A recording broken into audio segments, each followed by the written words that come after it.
Good morning, sir. Sir, I swear in the name of God that I shall speak the truth, the whole of the truth, and nothing but the truth. Sir, I am appearing on behalf of Malegaon Real Power Loom Owners Association, which represent 3 lakhs power looms and 5 lakh laborers of Malegaon.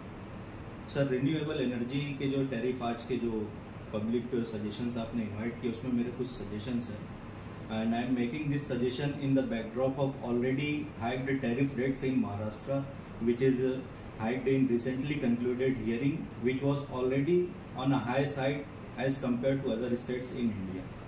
अगर sir आप देखेंगे तो मालेगांव में 25,000 लो tension power loom consumers हैं, लेकिन आज की date में कोई भी कंज्यूमर रिन्यूएबल एनर्जी पर अभी तक स्विच नहीं हुआ है, ना ही वो यूज करना चाहता है, क्योंकि रिन्यूएबल एनर्जी रेट जो आज के कॉस्ट के हिसाब से और जो भी प्रोपोज्ड है और जो एग्जिस्टिंग जो रेट्स आज प्रोपोज किए जाते हैं वो अभी के जो एग्जिस्टिंग मॉडल है इलेक्ट्रिसिटी टैरिफ के आइदर ऑन इक्वल टर्म्स है या तो उसके हायर साइड्स पे, और प्लस उसमें जो एग्जिस्टिंग इलेक्ट्रिसिटी है उसमें गवर्नमेंट सब्सिडी एलिमेंट भी है, लेकिन गवर्नमेंट सब्सिडी एलिमेंट भी वो डे बाय डे जो है वो इंक्रीज होते जा रहे हैं, गवर्नमेंट एक्सचेकर पे बोझ बढ़ते जा रहे हैं.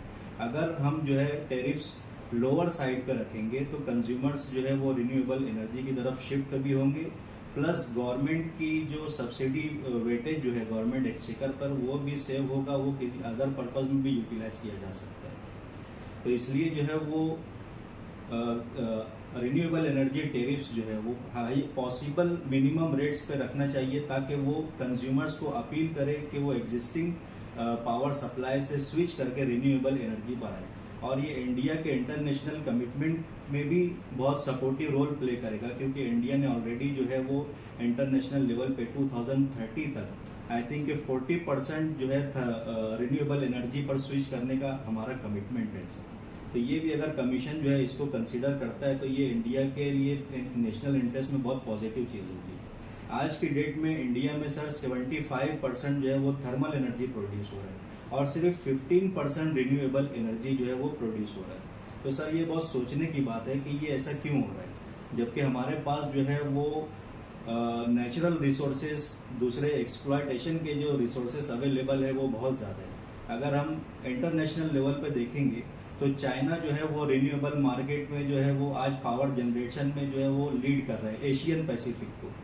अगर आप देखेंगे तो चाइना टैरिफ है उसके बारे में कुछ एनालिटिकल आप करके बता सकते हैं कितना होना चाहिए? जी, मेरा सिर्फ सजेशन ये है सर कि जो एग्जिस्ट तो क्या कि कम होना चाहिए. हाँ, लेकिन अगर आप इंटरनल कैलकुलेशन उसका कॉस्ट ऑफ वो मैं आपको आपके ऑर्डर के हिसाब से जो आपने अभी जो उसमें जो प्रोपोज्ड जो डिस्ट्रीब्यूशंस दिया है वो मैं आपको एक फर्दर सबमिशन भी सबमिट कर सकता हूँ आपके कंसिडरेशन के लिए, जिसमें हाँ चाइना हाँ इस टैरिफ के बारे में बताइए. हाँ मेरा करके बता रहे हैं कि ये ज्यादा है, आप बता रहे हैं कम कैसे होगा. हाँ, मैं वही बता रहा हूँ कि अगर मेरा सिर्फ अभी 1 पॉइंट बॉटम लाइन सबमिशन ये है कि जो एग्जिस्टिंग टैरिफ जो है उससे बहुत डाउनवर्ड पोजीशन पे जो है वो रिन्यूएबल टैरिफ्स जो है वो होने चाहिए, ताकि जो है वो लोग जो है एग्जिस्टिंग उस पे से स्विच करके रिन्यूएबल पे आए. और मैं आप मेरा सबमिशन ये, और मैं आपको मैं रिक्वेस्ट करूँगा कमीशन के वो मुझको अलाउ करे कि मैं जो है वो हाँ thank you very much.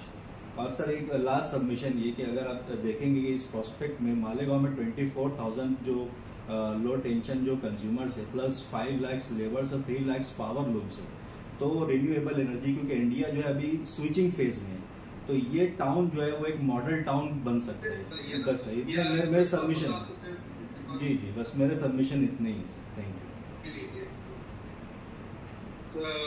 Abhijit ji और कोई है? नहीं सर, आपके सभी स्पीकर समझ. Okay, Sri Gauri sir, so we will close it further. We will complete the public hearing.